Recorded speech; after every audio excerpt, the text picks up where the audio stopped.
ખાનગી કંપનીઓને માટીનો જથ્થો પૂરો પાડવાના બદ ઇરાદાથી તંત્રની આંખમાં ધૂળ ઝોકી 300 જેટલા વૃક્ષોના નિકંદનની મંજૂરી સામે ખેડૂતોને પર્યાવરણ જાળવવા વાંધા સાથે જાહેર અપીલ અંગે સીતાપુર સહિતના ગ્રામજનોએ જિલ્લા કલેક્ટરને આવેદનપત્ર પાઠવ્યું હતું। ભરૂચ જિલ્લા કલેક્ટરને પાઠવવામાં આવેલ આવેદનપત્રમાં જણાવાયું કે ભરૂચ તાલુકાના કહાન, સેગવા, વરેડિયા, સિદ્ધપુર જે ભૂખી ખાડીની લાગુ ગામના પરિવારજનો છે। ભરૂચ ગ્રામ્ય મામલતદારે તારીખ 15 મે 2024ના રોજ કરેલ 292 જેટલા વૃક્ષો કાપવાની મંજૂરી આપી છે, જે સામે સખત વાંધો અને વિરોધ છે, જેથી તેને તાત્કાલિક અસરથી સ્થગિત કરવાની માંગ સાથે જણાવ્યું છે કે સામાવાળા ખાનગી બિલ્ડર કોન્ટ્રાક્ટર સાથેના મેળા પીપળામાં આવી અને આ વિસ્તારમાં કામધેનુ જેવી કંપનીની માટીને અત્યંત જરૂરિયાત હોય વિપુલ પ્રમાણમાં માટીનો જથ્થો નજીકથી મળી રહે તેવા સગવડિયા હેતુથી ભૂખી ખાડીને બહાનું બનાવી માટી ઉલેચી લેવાના બાલિશ પ્રયત્ન છે। કોઈ પણ કાંસ ઊંડી કરે તે સ્વાભાવિક છે, પણ ઊંડી ખોદેલી માટી કાંસની બંને સાઈડ પર પાડો બનાવવામાં વાપરવી જોઈએ, નહીં કે ત્યાંથી ઉપાડી અન્ય કોઈ જગ્યાએ લઈ જઈને ઉપયોગ કરવો।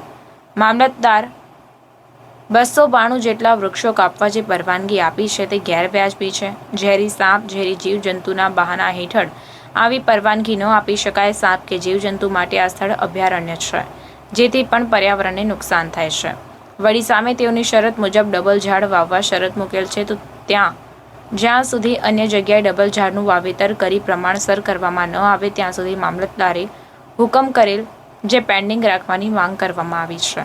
તેમજ કક્ષાએથી તપાસ સમિતિ સ્થળ તપાસ કરાવી અને આજુબાજુ ગ્રામજનોના નિવેદન લઈ પછી જ આગળની કાર્યવાહી કરવામાં આવે તેવી પણ માંગ કરાઈ છે।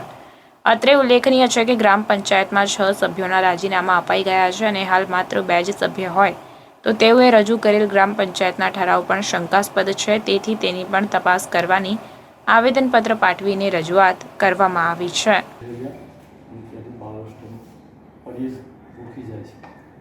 હવે આ ભૂખીની બાજુમાં અમારું ગામ તો 2 કિલોમીટર છે।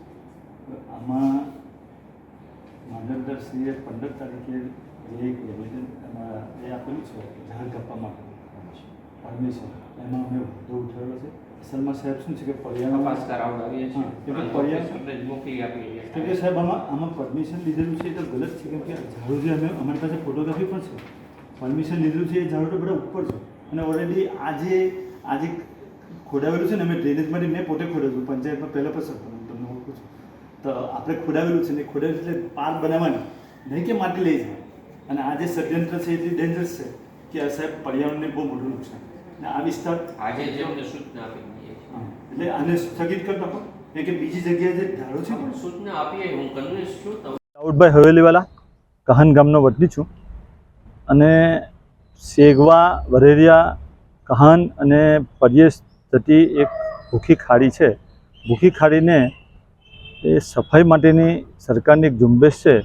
આ ઝુંબેશના ભાગરૂપે આની પાછળ વેપાર થઈ રહેલો છે એવો અમને શક છે, અને ચોખ્ખી રીતે એ વાત એ છે કે પર્યાવરણને બચાવવા સરકાર આટલી સઘન હોય અને પર્યાવરણને નુકસાન કરવા માટે ઝાડોનું કટિંગ થતું હોય અને એની પરમિશન મામલતદારશ્રીના હાથે થતી હોય તો અમારો એ વાંધો છે કે આ પરમિશન ખોટી છે। અને અમારા સરપંચશ્રીએ કોઈ ઠરાવ કર્યા વગર કે ગામના ખેડૂતોને જાણ કર્યા વગર આ જે એ પરમિશન માટેનો જે લેટર આપેલો છે એની સામે અમારો વાંધો છે।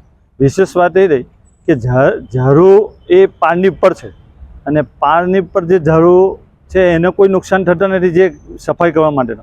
અત્યાર સુધી હું જ્યારે પંચાયતમાં હતો ત્યારે એક ડ્રેનેજ વિભાગમાંથી ખોદેલી જ છે, ત્યારે ઝાડુ ન નડતા તો હમણાં કેવી રીતે નડે છે, એટલે એની પાછળનો બહુ મોટો વેપાર છે। બીજી વાત રહી કે માટીની વાત, તો માટી હંમેશા ઉપર નાખીને પાર બનાવવાની છે, તો માટીને લઈ જવાને અને વેચવાનો જે વેપલોનો જે અમને ગંધ આવે છે એટલે અમારું સખત વિરોધી છે। અને અમે લોકો ગામજનોનો બીજો એ કહે છે કે આ જો ઝાડો કટિંગ થઈ જાય તો પર્યાવરણને બહુ મોટું નુકસાન થયું છે, અને પર્યાવરણને જો એ ઝાડ કટિંગ થઈ જાય તો બધા ખેતરોના ધોવાણ થઈને ભૂખીમાં માટી જતી રહે, એટલે બધા ખેતરોના ખેડૂતોને ધોવાણ થાય એ પણ નુકસાન વેઠવાનું છે। અને સૌથી અગત્યની વાત એ છે કે અમારા ગામના એનઆરઓ જ્યારે પર્યાવરણ માટે અમે પોતે લીમડા વાવતા હોય, વરેરામાં એ લીમડા વાવતા હોય અમારા સ્વખર્ચે, અને આ એક બહુ મોટું ષડયંત્ર છે। તો એના ભાગરૂપે જ્યારે અમારા ગામમાં તો હજુ કપાયા નથી ને વરેરિયા અને સેગવા માટે કાપીને ફેંકી દીધેલા છે, તો એની પાછળ અમે જે આવેદનપત્ર આપેલું છે એની તપાસ થવી જોઈએ અને સઘન તપાસ થવી જોઈએ. આને જો તપાસમાં આને જો રોકવામાં ન આવે અને આનું પરમિશન રદ કરવામાં ન આવે તો અમે ઘણી જગ્યા માર્ગે અમારા 2-3 ગામના ખેડૂતો અહીંયા અપવાસ પર ઉતરીશું કલેક્ટર ઓફિસે. એ અમે કલેક્ટરને જાણ કરીએ છીએ.